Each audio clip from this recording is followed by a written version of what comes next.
A decision based on science or politics. France and Spain, but also Germany and Italy, following the lead of other EU nations, temporarily suspending the AstraZeneca COVID vaccine until a Thursday meeting of the European Medicines Agency to determine whether there's any link between blood clotting and the vaccine. To be clear, we're talking about 37 cases, 5 of them fatal, out of 17 million doses administered. So far, there's no proof of causality. Is the public health risk possibly real, though? Faced with the risks associated with catching COVID, can the bloc afford to suspend, even for a couple of days? As Europe falls further and further behind in its inoculation drive, will the messaging on AstraZeneca make citizens even more reluctant to get vaccinated? That said, there is a confirmed problem with AstraZeneca over the contracts it's signed. According to the Dutch press, Europeans are only getting doses from one of the 4 production plants listed in the original deal the Anglo-Swedish firm penned with the EU. If that is in fact true, then who makes the rules? Faced with the mother of all public health emergencies, do leaders need to step up with a whole new battle plan for this vaccination drive? Today in the France 24 debate, we're asking if this AstraZeneca suspension will do more harm than good. Joining us from Brussels, Sandro Gozzi, member of the European Parliament for the centrist Renew Europe voting bloc that includes Emmanuel Macron's Renaissance Party. Thank you so much for joining us. Thank you for inviting. From London, Oksana Pizik, lecturer at University College London. Welcome back to the show. Pleasure to be with you. And science journalist Adria Cimino, contributor to The Motley Fool. What is The Motley Fool? We are an investment advice service, an online website, and the idea is we want to make people smarter, happier, and richer. And so we write about all different types of stocks and investments, and I specialize in healthcare. All right. The France 24, thanks for being with us. The Thank France you, 24 Francois. debate on Facebook and Twitter, hashtag F24debate.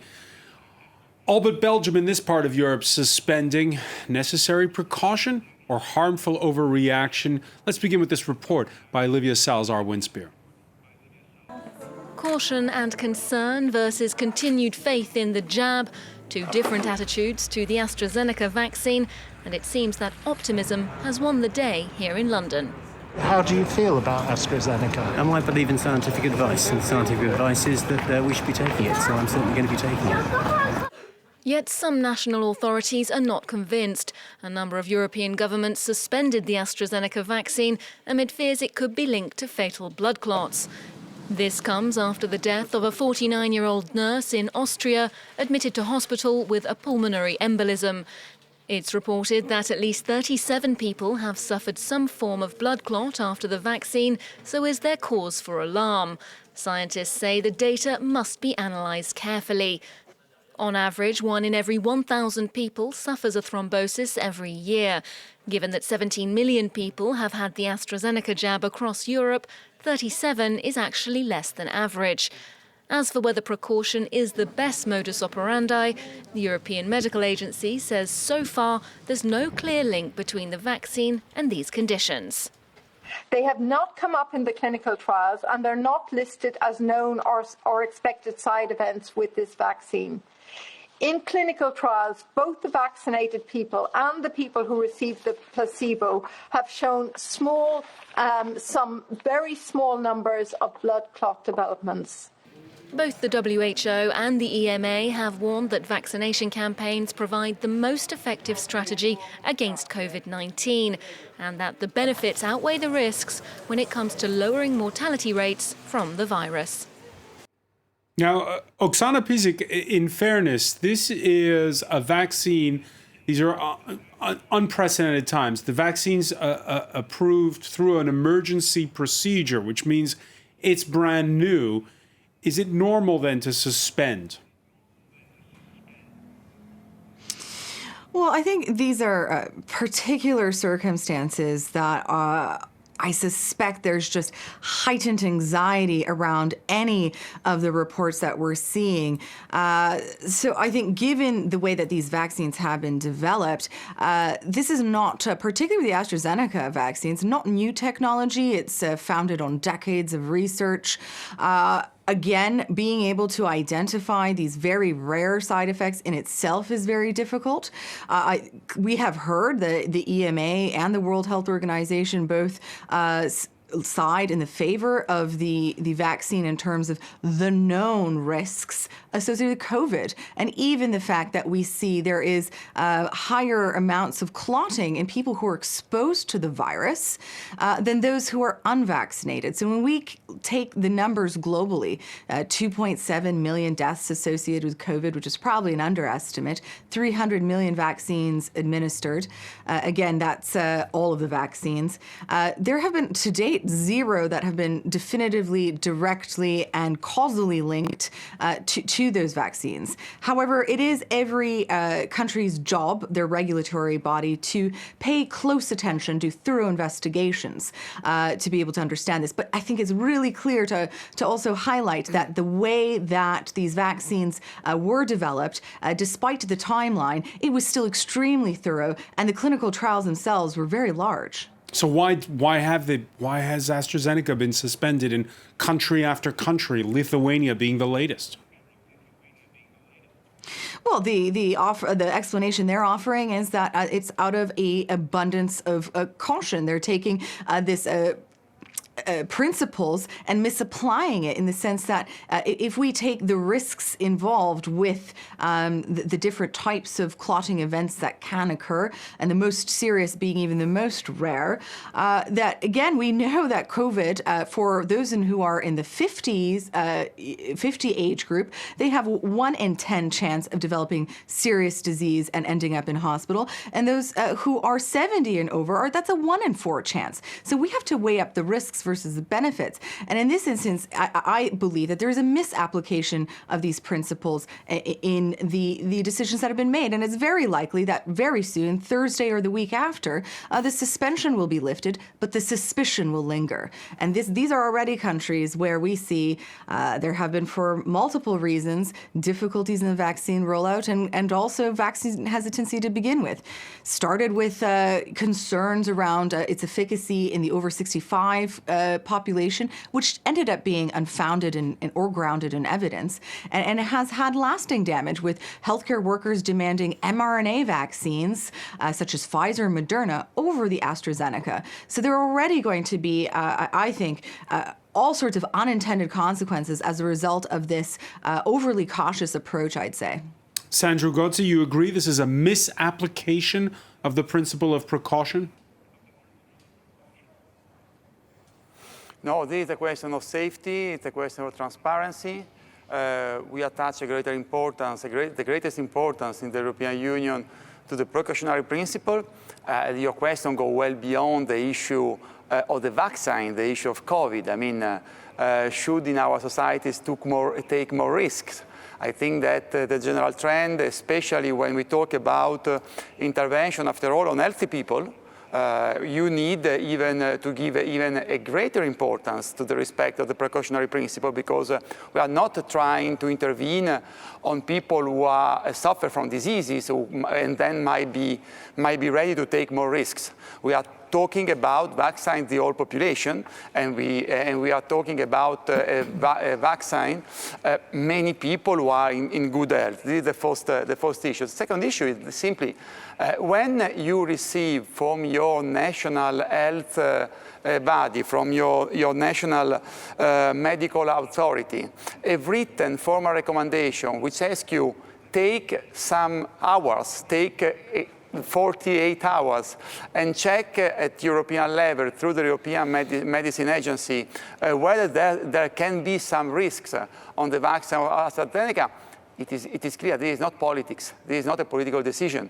This is something that you have to do, and this is what has happened. But I think that it is important that the European government continue to coordinate to ensure transparency. And on Thursday, we are waiting for the decision of the European Medicine Agency, which also in the light of what you recalled, the head of the agency said, it is likely to be reassuring. But you say it's not politics. However, let's go over the timeline, Sandro. Last week, it's Norway first to suspend, then it's the likes of Denmark. And then we saw on Monday the chain of events. Emmanuel Macron is at this summit with the Spanish leader, Pedro Sanchez, when they get the word that Italy and Germany are suspending, and they follow suit. Isn't that politics?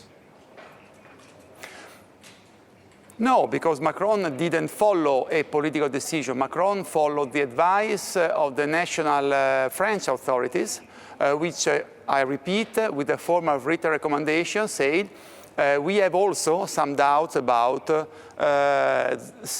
vaccine of AstraZeneca, so we it's a need coincidence a the double fact check. that it's a coincidence. I would say what is political. It's a coincidence the fact that the Germans and the Italians did it the same day. It is a good example of coordination, a good example of dialogue, a good example of exchange of information between capitals. It is a good example, differently from the beginning of the crisis, where everybody was taking decisions without talking each other. The fact that in different capitals, different governments receive the same formal recommendation from their respective national health authorities, they speak each other and they coordinate to take a decision, I don't see it's a bad aspect. I think it's a good aspect because we can make mistakes. We have to learn a lot from this crisis, but something that we have learned and we are doing is acting together as European. And I think that also in this case there has been dialogue and coordination. Following, I repeat, a very specific and clear request of the national medical authorities. It is difficult to ignore those requests. Difficult to ignore those requests. Before I turn to AJ Chimino, let's listen to the French health minister. Himself a doctor, he got inoculated, he's had his first shot. Olivier Véran, who spoke while on an outing with the education minister earlier, rooting for a rapid lifting of that suspension. I am one of those French people who received an AstraZeneca shot, so I say there is no particular step to take. People are not in danger because they were vaccinated by AstraZeneca. What the National Agency for the Safety of Medicine tells us is that, as with any medication, if you have symptoms, whether or not they are related to the medication, you call your doctor, but otherwise there is no need to take any action if you have been vaccinated. And since then, there's been a phone call between Emmanuel Macron and the Italian Prime Minister, who say that everything they're hearing so far is encouraging. It looks like we may be headed towards a Thursday lifting of this temporary suspension. Your reaction to that? I was kind of bewildered by the whole suspension in the first place, just due to the science. I look at the science of all of this, and I don't understand, they haven't found a link. The number of cases isn't an alarming number according to what happens in the general population. We're looking at 17 million vaccinated. For that population, you could see hundreds of these sorts of cases. And here we're not seeing hundreds of these sorts of cases, and there isn't a link. So the idea that they have the suspension in the first place is something that, you could ask yourself the question, why are they doing this? So why are they doing it? Exactly. Of course, again, when there's an emergency use authorization, it's not an approval. And we know that it happens in a situation like a pandemic. So that it's something that there are risks. There are always risks with medication, even medication that's out on the market. But the bottom line is when it's emergency use authorization, that this is a product that, still has to go through a few more steps as far as data collection to get the final approval. So there is the idea of risk. You can't remove that. But so far, what we've seen doesn't show us that this is a flawed vaccine or that there was a problem with the vaccine.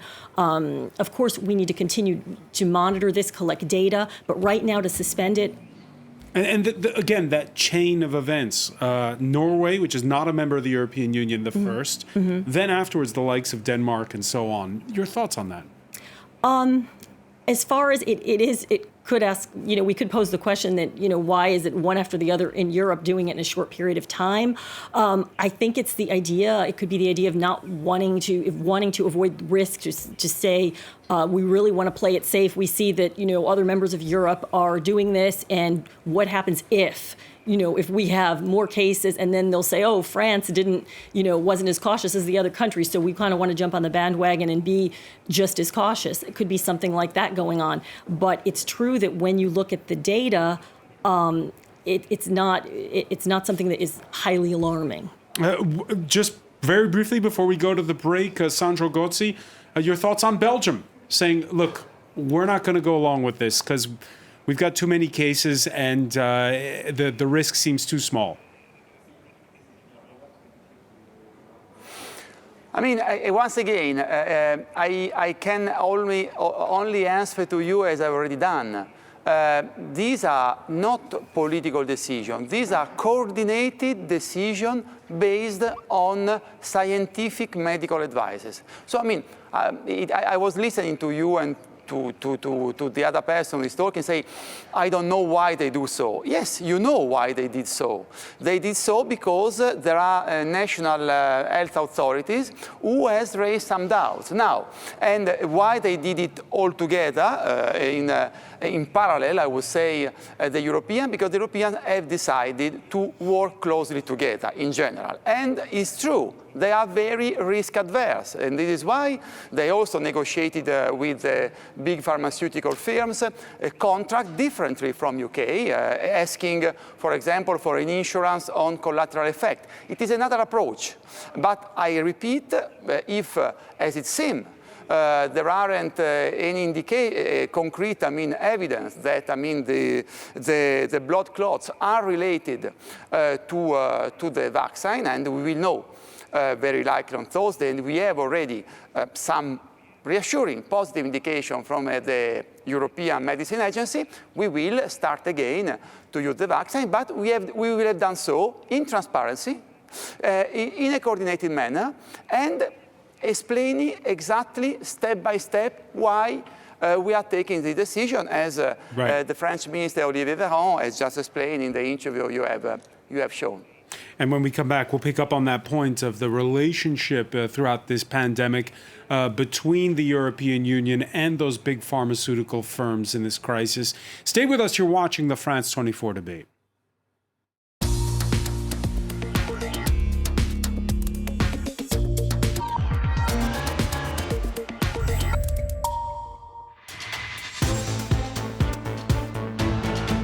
Welcome back, or welcome if you're just joining us. It's the France 24 debate, and we're holding our breath while the European Medicines Agency reviews the AstraZeneca vaccine. 37 cases of blood clots out of 17 million inoculated. We're talking about it with, from Brussels, Sandro Gozzi, member of the European Parliament from the centrist Renew Europe voting bloc that includes Emmanuel Macron's Renaissance Party there.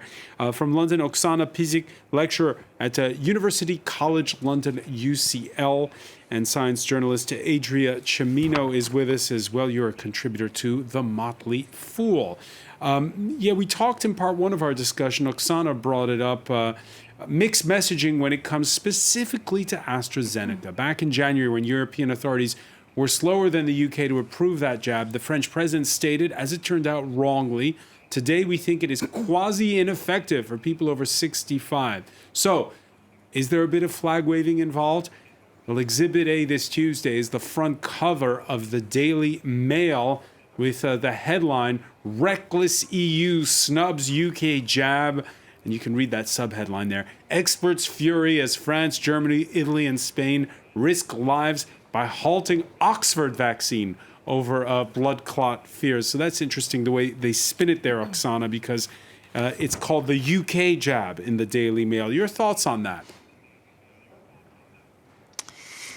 Well, I think we should be looking at this as a global solution instead of this vaccine nationalism and misapplication of even the way we compare the vaccine league tables in some sense. Who is vaccinating the fastest, who has the most amount of vaccines is almost shameful, really, when there are so many countries that have no vaccines at all. And I think that by pitting countries against one another instead of looking at a coordinated approach isn't going to bring any benefit towards this.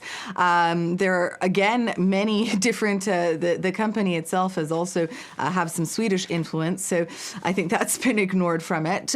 But it's also politically very damaging for when we're looking at this 12% increase of COVID cases globally. In Europe in particular, there's a third wave descending. So this is a time where, yes, of course, earlier we talked about making sure that we are mitigating risks, but the pandemic has really enhanced everyone's risks from COVID. So all right, let me put the question are now in agreement with that. Oksana, let me put the question more bluntly to you. If Brexit hadn't happened, would we be talking about AstraZeneca right now? Well, I think, again, there is the even if we look at the United States and the way that they talked about their vaccine program, warp speed previously, and again, the way that it is celebrated and reported, I think there is an element of vaccine nationalism in every country. Now, whether Brexit is fueling the way that this is reported, I think we see that from the Daily Mail, at least, which is perhaps, again, not surprising, but not particularly helpful to the solution. I think the fact that, these countries are putting this issue under a microscope. I think the suspension was the wrong move, but making sure it's investigated thoroughly is the right thing to do for the entire world as a result. So putting it under the microscope, understanding exactly what that risk is important, whether that was related to specific batches of the vaccine or otherwise. But politicizing this virus is only going to complicate issues down the line. We will need to coordinate better. So I don't see this at all in the spirit of global health. And I think that this is going to, we should be looking towards ensuring that our neighbors are getting the access to the vaccines that they need. And in the EU as well, the longer that this suspension goes on for, and the longer that there are higher transmission rates, as we saw, there was a significant increase in many European countries. The WHO has clearly said that these conditions is what helps breed variants. And then we could be looking in a position where it doesn't matter who has, where in the league tables, because we could come up with something that's entirely vaccine resistant. So it's very short-sighted, in my opinion, to be reporting in this way on the issue. Short-sighted, Adria Cimino, but it's human nature, right? Were you expecting anything different? Not really. It's true that it's sort of human nature to kind of have this idea of, the vaccine nationalism and the idea of, each country maybe preferring their vaccine. So it's kind of a human nature sort of thing. But it's true, we do need to look beyond that and look at the actual vaccine data, consider it seriously, and look at, how are these vaccines really doing in clinical trials and out among regular people in the real world. So far from what we've seen for the vaccines that are out, we're looking at Pfizer, Moderna, AstraZeneca. So far, so good. These sorts of events definitely need to be reported back, like what we've seen with the blood clots. That sort of thing needs to be reported back, investigated. That, of course, is right. But the idea of a suspension, the idea of scaring people, that is when we have to put on the brakes and say, wait a minute, let's have a look. Is it really logical to do this? Something interesting that was reported in The Guardian, apparently the UK regulatory agency said through February 28th, they actually had about the same number of reports of blood clots from the Pfizer-BioNTech vaccine as the AstraZeneca one. So you could ask why the difference? Why now are we doing the suspension? Does it merit the suspension? It definitely merits looking at the data and reporting it back and investigating, but you have to decide what is the point. When do we do a suspension in this sort of situation? So the panel in agreement that you have to go beyond nationalism. After all, if the whole planet isn't vaccinated, then nobody is. So Sandro Gozzi, let me ask you on that point. Is enough being done at the European level to marshal all the efforts from the pharmaceutical companies? For instance, the ones that haven't come up with their own vaccine, to get them to help in producing doses? Well, I mean, I do believe that, first of all, we do need everything but vaccine nationalism. So let me say that what I heard from the Daily Mail, if I'm correct, is totally ridiculous.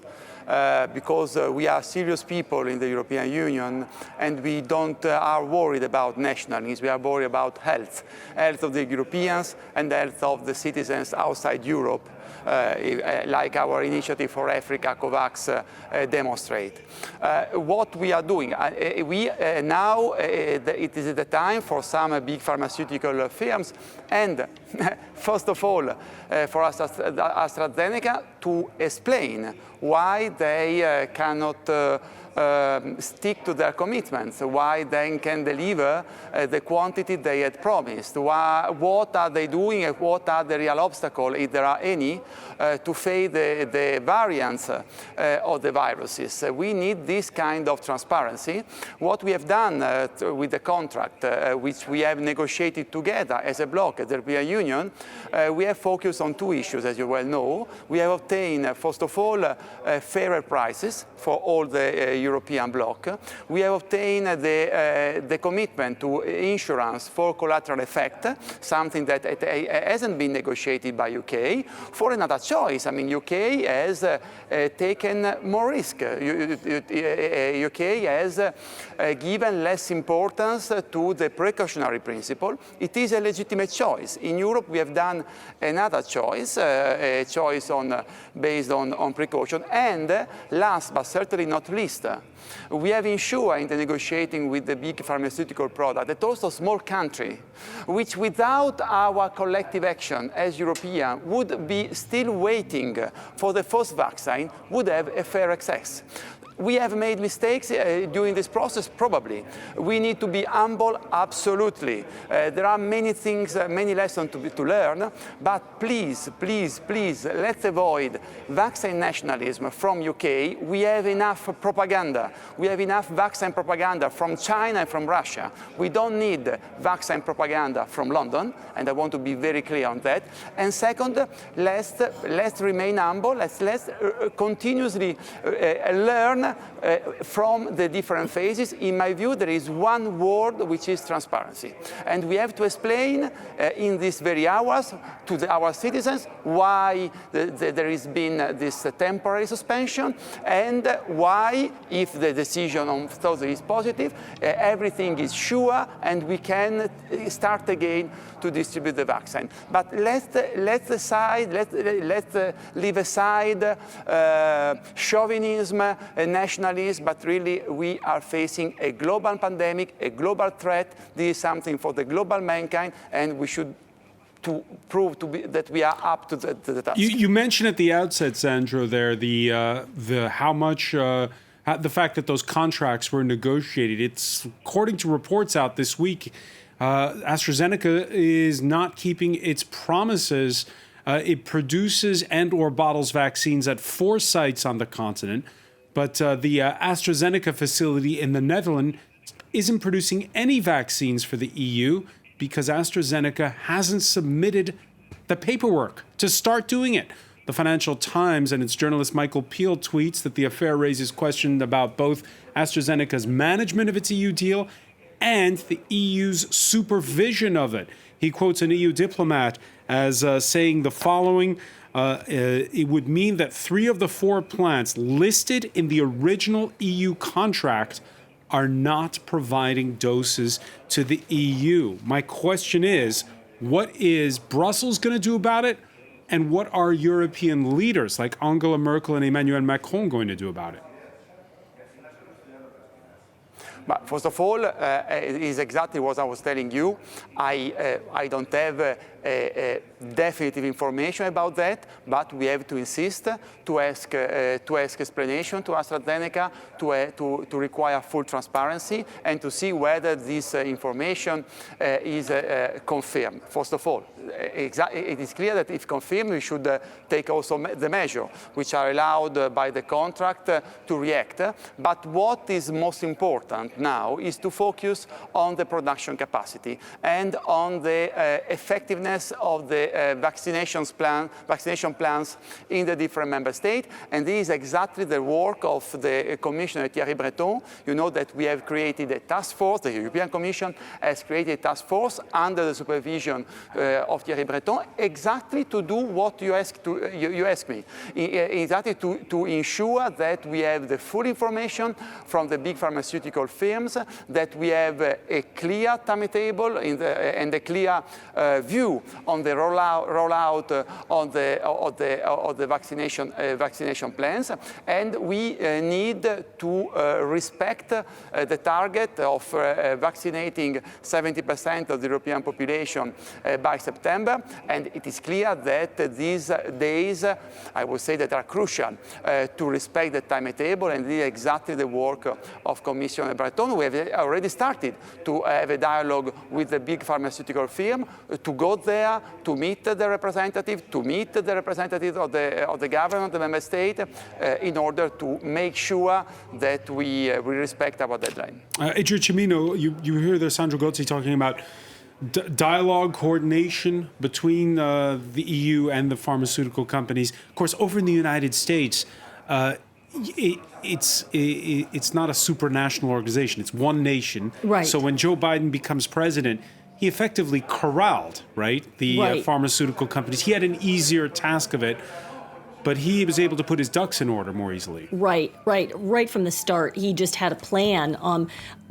Just after a couple of days in office, he had a plan as far as vaccination, testing, everything. He ordered enough doses of the Pfizer and Moderna vaccine to cover the entire U.S. population. Then he ordered more. He ordered from Johnson & Johnson. So to be sure they definitely had enough, he ordered even more vaccine. So really, he just went right for it in the first few days and continues. He opened up, more vaccination centers, testing. So it's really been a priority, and it has been just straight from the top, from Washington on down. So could the EU have done things differently? I think so. I think that, of course, in the U.S., there is the advantage that it is just one country.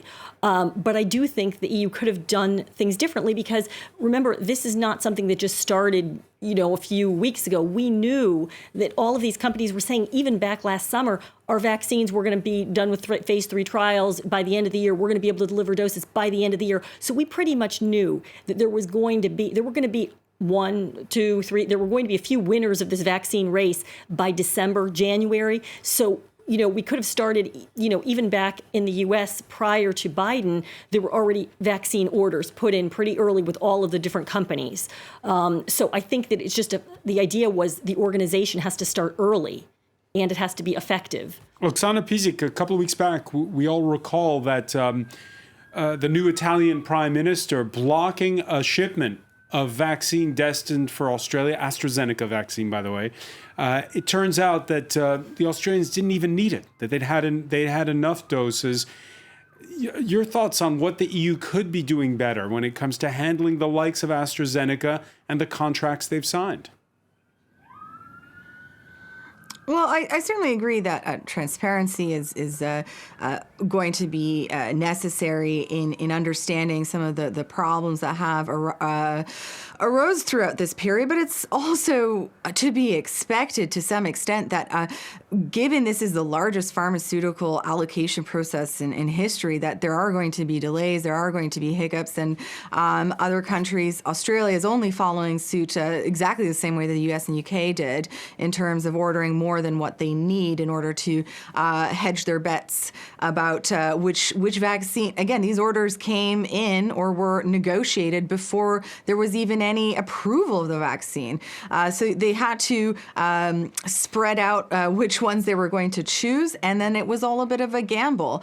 And then, of course, as it's turned out, we've had more success with vaccines than many would have anticipated in terms of the number of successful candidates. So it's not surprising that Australia pushed for a surplus. However, again, against some of the WHO, I'd say, preferences for others to also get their chance to have even their most vulnerable or healthcare workers vaccinated. But in reality, this is the strategy that nearly every single high-income country has pursued. In terms of increasing manufacturing production and scaling that up, that's a key part, not just for Europe, but I think the rest of the world, really. If we're going to speed that up, we're going to have to look at agreements in which other, as you say, other companies who've not been successful in developing a vaccine, they have the manufacturing capabilities and, yes, technology transfer, voluntary licensing. Even in some instances, the WHO Director General has pleaded with the UN Security Council to push for a TRIPS waiver through the World Trade Organization to also ensure that we could just scale up faster and globally to get some of these vaccines made in low and middle income countries too. That's been met with severe resistance, but there's probably a middle ground in which deals can be struck to get more manufacturers making these vaccines. But I think we can anticipate that further delays, not just for AstraZeneca, but across the board, as unexpected events occur, we need to plan for those in advance and have contingency plans ready. Sandro Gozzi, the timing couldn't be worse, because we talked in part one of our discussion about the mixed messaging and the reluctance already to take the AstraZeneca vaccine after what has happened. I don't want to dwell on it, but as of last Thursday, statistics showed that here in France, perhaps the numbers have gone down since, 61% of AstraZeneca's doses were unused here in France. And then you had the health minister in France coming up to this problem, which is medical personnel refusing to get vaccinated, pondering the obligation of whether or not to force medical personnel to get their jab, because most of it has been AstraZeneca. Right now in France, if you're a medical personnel, you have to be immunized to work against diphtheria, tetanus, pertussis, and hepatitis B. Do you think it should be mandatory for medical personnel? They should get their jab? I think that is irresponsible that the medical personnel refuse to take the vaccine. And I think that we should persuade them to take it, and if it's necessary, it could also to become mandatory. It is my personal position, but I really do believe that we have to fasten the process. That means that we have to rely on effective vaccination plan, and that means that the medical personnel at the wider scale must be involved in this effort. If I can come back on what you are saying before about the EU compared to the United States, listen, I mean, the EU is a 27-country bloc that has taken the right decision to act as a bloc. And we are much better off with the mistake that were made. We are much better off in fighting the vaccine, in fighting the virus, and in managing the vaccination together as 27, then divided into 27 countries. We have the double of the population of the United States. We are not one single state at the United States, and I think that we can question the mistake that were made, but we shouldn't question the choice of acting all together within a common European context. One final question, because we're out of time. Oksana Pizik, if on Thursday the green light is given and we're back to vaccinating, will this all have been a storm in a teacup?